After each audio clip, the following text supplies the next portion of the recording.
All right, women continue to break the glass ceiling in all occupations, and one Hawaii lawmaker wants to see more women in our nation's capital. Joining us over Skype to explain, civilbeat.com reporter Chad Blair. Chad, first of all, are you a procrastinator? Have you gotten your Christmas gifts yet?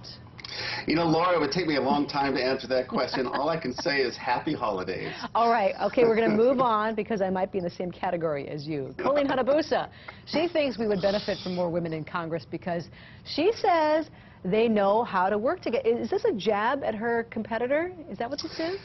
She didn't name Brian Schatz, the senator, by name, but we can tell you, as she visited our office last week, she said, yeah, women do know how to work together because of the sacrifices they've made in their careers. They know how to ask for help. They know how to compromise. She pointed to the recent government shutdown and said, you know what, that was pretty much the work of men. We did leave a message with Senator Schatz's campaign. They had no comment for what Hanabusa had to say, at least not yet. I was wondering if he's going to comment. Throwing out the zingers. All right.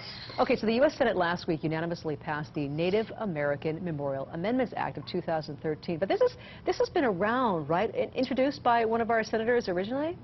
That's right. Dan Inouye pushed this for the longest time. It's just languished for more than 2 decades. There's funding problems, logistics problems.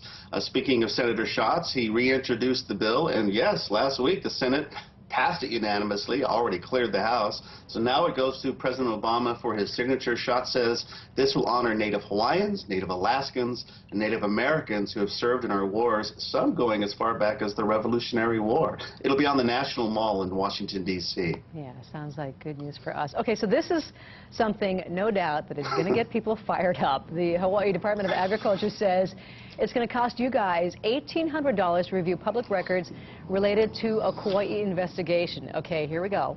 Go ahead, Chad, well, explain.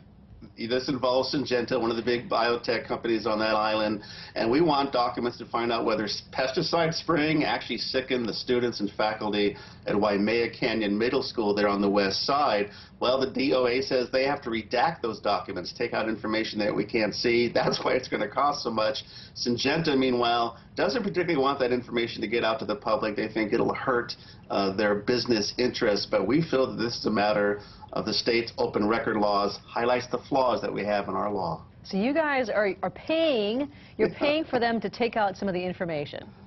That is exactly correct, but we will publish whatever we get, I can tell you that. Well, glad you guys are sticking to it. You guys have been fantastic that way. Thanks, Chad. Laura.